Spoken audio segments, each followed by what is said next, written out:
My parents favored my sister my whole life. Then she found out I had $10 million and had a full-blown meltdown at Thanksgiving dinner. When people inquire about my childhood, I often steer the conversation elsewhere. It wasn't that my upbringing was terrible. I had food to eat and a place to stay, but it was far from ideal. My name is Deborah, and I'm 38 years old. I've decided to share my story, not for sympathy, but because someone out there might relate. At 8 years old, my world shifted dramatically. My sister Amanda arrived prematurely. I recall my father rushing to the hospital in the middle of the night while my Aunt Jennifer stayed with me. Everyone was anxious about the baby, and I was no different. I didn't fully grasp the complexities of premature births, but I understood something wasn't right. Amanda survived, though she was incredibly fragile. Our home transformed into a miniature hospital, with my mother constantly cleaning. The sharp scent of disinfectants lingered in the air. If I so much as sniffled, my mother's concern was never for me, but for Amanda. "Deborah, was that a cough?" she'd ask, alarmed. "We can't take any chances. Pack a bag. You're staying." At Grandma's for a few days. I frequently found myself at Grandma's or Aunt Jennifer's as though I carried an illness.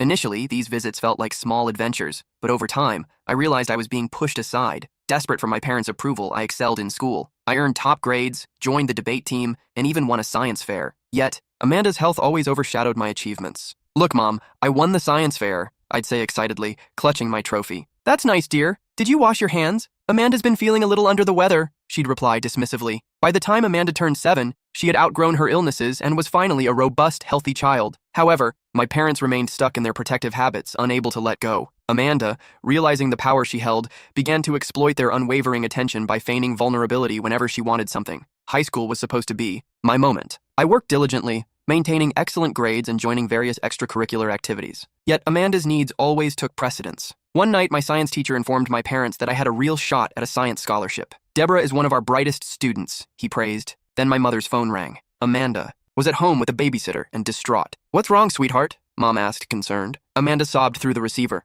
"I can't find my favorite pen for homework. The one Deborah gave me is awful." Just like that, the moment was gone. My parents rushed home, abandoning the conversation about my future, all to help Amanda locate a pen. After that, they stopped attending my school events entirely. "It's just easier this way," they reasoned. "Amanda gets upset when she feels left out. When I won the state debate championship, they didn't even display my trophy." "Amanda doesn't like seeing other people's awards," my mother explained, tucking it away in a drawer. Getting accepted into college should have been a celebratory milestone. I had earned a full-ride scholarship to state, covering both tuition and living expenses. I was thrilled until I stepped through the front door. At dinner, Amanda barely looked up before rolling her eyes and saying, "Finally, you can move out. I'm turning your room into my gaming setup. I want 3 monitors and a streaming rig." From that moment, I started counting down the days until college. Those years flew by. I spent as much time as possible on campus, treating home like a pit stop for occasional family dinners where Amanda monopolized the conversation with middle school drama. At 23, with my degree in hand, I landed a managerial role at Thompson & Company. The salary wasn't enough for luxury living or expensive sushi, but I had my own place, and that was enough for me. One day, while scrolling through social media, an ad caught my attention. "Learn how to make your money work for you." Normally, I'd skip past these things, but this time, I paused. The course had a fee, but I could afford it if I lived on cheap instant noodles for a while. That decision changed my life. The instructor, Matthew, made investing seem straightforward. I started small, putting a few $100s into tech stocks, then gradually increased my investments. I researched the market, studied risk management, and learned the ropes. My first big break came when I invested in a small AI company no one was talking about. A $375 investment skyrocketed to $30-50 in 3 months. Then, a biotech startup tripled my money. Before long, I was earning more from investing than from my actual job. The moment I realized I could walk away from corporate life is still vivid. Sitting at my desk, pretending to care about work, I checked my investment app. A stock had hit its target price. Running the numbers, I saw my investment income had tripled my salary. Right then and there, I drafted my resignation letter. Still, I kept up the habit of attending Saturday family dinners, maybe out of routine, maybe out of hope that something would be different. I'd sit there, eating my mom's mediocre chicken,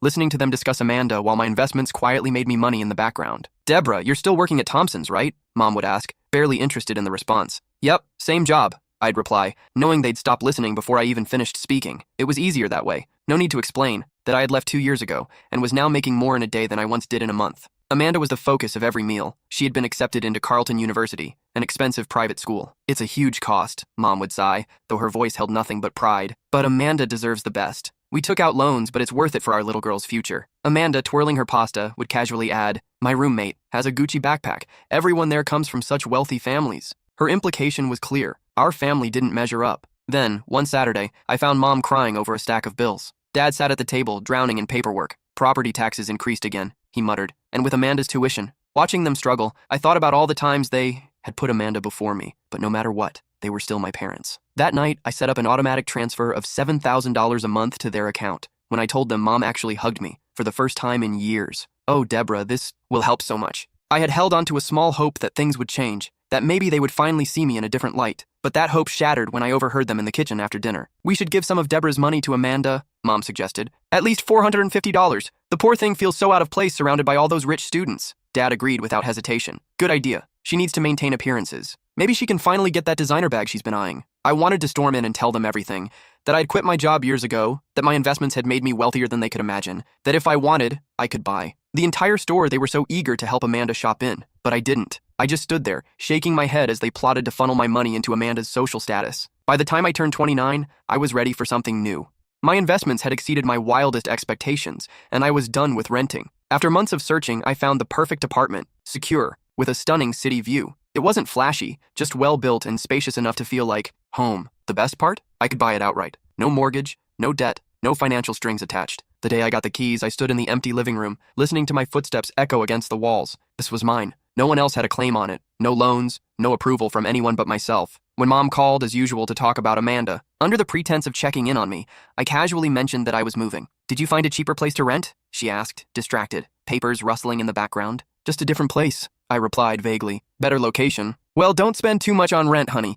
You know how unstable the job market is in your field. I nearly laughed. If only she knew that my field now consisted of managing millions in investments, not pushing papers at Thompson's like she still assumed. At the next family gathering, Aunt Jennifer asked about my new place. Before I could answer, Mom jumped in. Deborah's renting a new apartment, she said dismissively, but wait until you hear about Amanda's big news. She's about to graduate at the top of her class from Carleton University. As always, the conversation became a Amanda highlight reel. The relatives gushed over her bright future, occasionally glancing at me with expressions of mild sympathy. Amanda's going places, Dad declared proudly. Not that we're surprised. She's always been our star. Companies are already competing to hire her, unlike some people who settle for being average, my cousin muttered to his wife, just loud enough for me to catch. I took a slow sip of my wine, thinking about the stock deal I had made that morning, one that had brought in more money in a single day than he made in an entire year. But I said nothing. Let them believe what they wanted. Then came Amanda's graduation party. Mom and Dad went all out. Catered meals, elegant decorations, the whole spectacle. I couldn't help but notice that a significant chunk of the money I sent them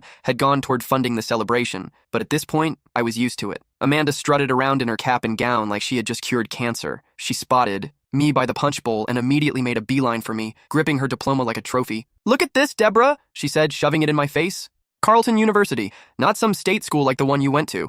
And I already have interviews lined up with top companies. I'm not going to end up pushing papers like you. I took another sip of my drink. Congratulations, Amanda. That's all you have to say? She scoffed. Aren't you jealous? I mean, I'm going to be so successful and you're just, well, you. She stood there, practically vibrating with the need for me to admit she was superior. I could have easily told her about my investments, my fully owned apartment, and how I made more before finishing my morning coffee than she would in her entire first year at work. But what would be the point? Instead, I simply shrugged and walked away, leaving her standing there, clutching her diploma like a shield against her own insecurities. 3 months after graduation, Amanda was still job hunting. Those companies she had boasted about, the ones supposedly eager to snatch her up, didn't seem too impressed with her pricey degree after all. Meanwhile, the student loan bills had started arriving. One evening, Mom called. Deborah, do you have a second to talk? I already knew what was coming. Amanda's loan payments. She hesitated, probably trying to add some dramatic weight to her words. They're really taking a toll on us, honey. And with all our other expenses, I hate to even ask, but could you possibly, how much do you need? I cut in, already sensing I'd regret it. Well, if you could raise your monthly contribution to $3,500,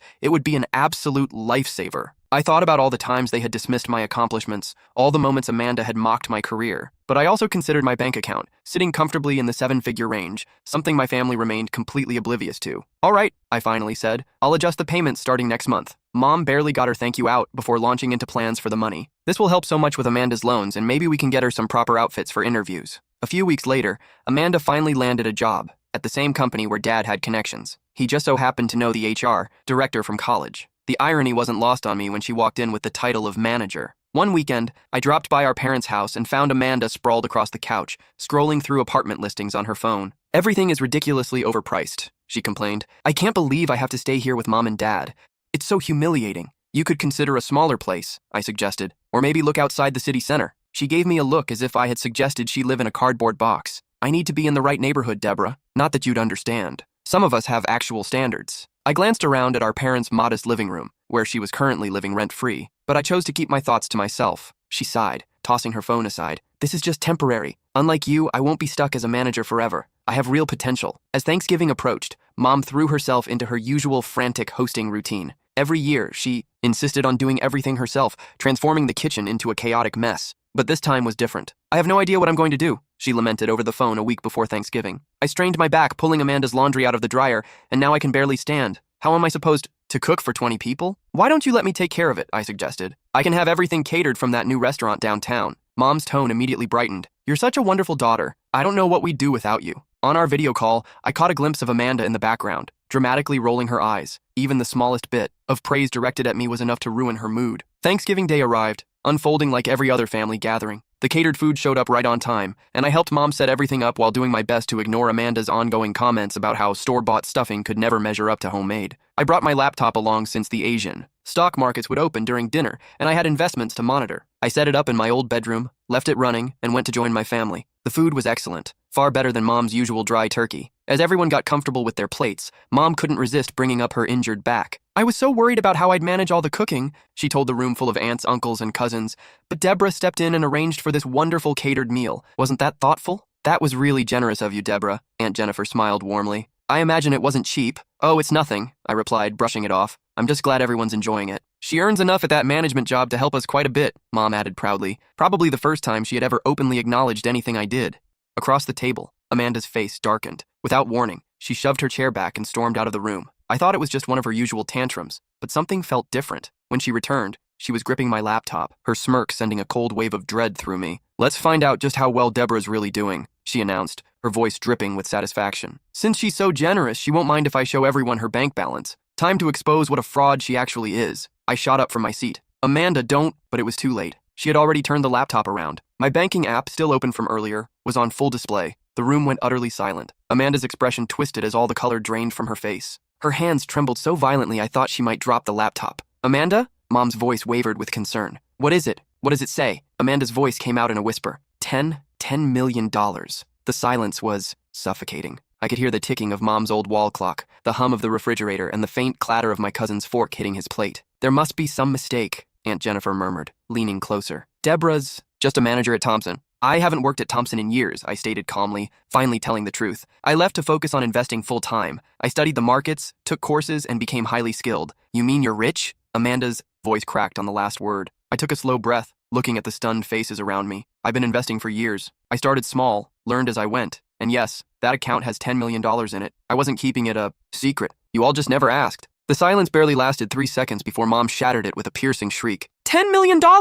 She jumped up, her face turning an alarming shade of red. You've had $10 million and you let us struggle? I stared at her in disbelief. Struggle? I send you $2,000 every single month. Her voice climbed to an ear-splitting pitch. Your sister has student loans. We have bills. How could you be so selfish? So unbelievably greedy. Dad's face twisted with fury. We raised you better than this, Deborah. You've been sitting on all this money while your own family suffers? Something inside me snapped. Years of being the overlooked one, the reliable but unimportant daughter, came crashing down all at once. Oh, so saving money is a crime now? That's rich, I scoffed, though there was nothing funny about it. Tell me, where was Mom and Dad's magical savings when it was time to pay for your college, Amanda? Oh, that's right, they never saved. A dime because they spent everything on you. But here's the kicker. They didn't pay for my education either. I earned a full scholarship while you racked up loans for your fancy private school. That's completely different, Mom snapped. Amanda wanted. Amanda. I cut her off, my voice rising. It's always been about Amanda. Well, here's a reality check. My money is mine.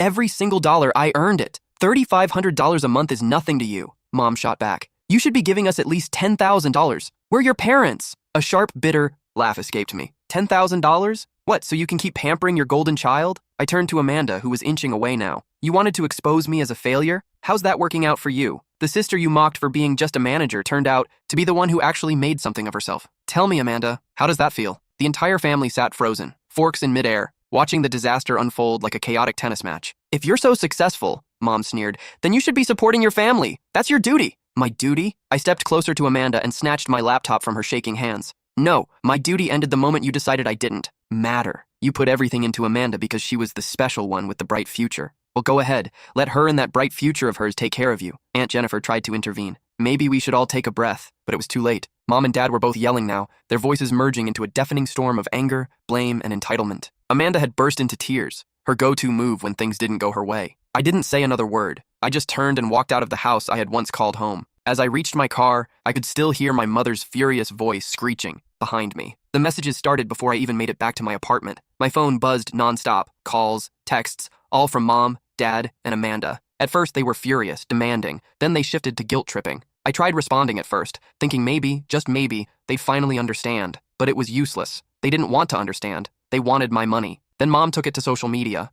Her post was a masterpiece of manipulation. My heart is broken to discover that my eldest daughter has become wealthy while her family struggles. She refuses to help her sister with her student loans or support her aging parents. Money truly does change people. Please keep Deborah in your prayers so she remembers the meaning of family. The backlash came from all directions. Family friends I hadn't spoken to in years suddenly had strong opinions about me. How could she be so heartless? I always knew something was off about her. What kind of person abandons their own family? Mom eagerly engaged with every comment, responding with crying emojis and messages of gratitude for their support. The relatives who had actually witnessed the Thanksgiving chaos remained silent, but their silence did nothing to stop the flood of judgment. Strangers and distant acquaintances labeled me selfish, ungrateful, and cruel. That was the final straw. I opened my banking app and stared at the automatic transfers to my parents, $3,500 every single month, money they had dismissed as if it meant nothing. With a single tap, I canceled it. Then, I sent one last message to Mom. I've stopped the payments. I'm done being your personal ATM. Don't contact me again. But they didn't understand. The calls escalated, flooding my phone at all hours. Amanda used different numbers to reach me when I blocked hers. Dad left endless voicemails, droning on about my supposed obligation to family. Mom doubled down on her social media theatrics, twisting the narrative further. I blocked them all. Phone, numbers, emails, every social media account they could use to reach me. But I knew they wouldn't stop there. So I took precautions. I called James, the front desk manager of my building. I need to put some names on the do not allow in list, I told him. I provided their full names, descriptions, and even showed him their pictures. He nodded, noting everything down. Sure enough, the very next day, James called. My parents and Amanda had shown up, trying to force their way in. They made a scene in the lobby, shouting threats and even claiming they'd call the police. That night, I sat down with my laptop and started browsing houses in other states. Maybe it was time for a fresh start, somewhere they couldn't find me. Some would call it running away. I call it setting boundaries. They had their chances, years of them. They could have supported me, acknowledged my hard work, treated me with the same love and respect they showered on Amanda. Instead, they belittled me, dismissed my success, and only came running when they wanted my money. Now that I've seen their true colors, I feel no guilt in cutting them off. As I scroll through listings in faraway cities, all I feel is relief. Sometimes, the healthiest thing you can do is walk away, even if it means walking away from family.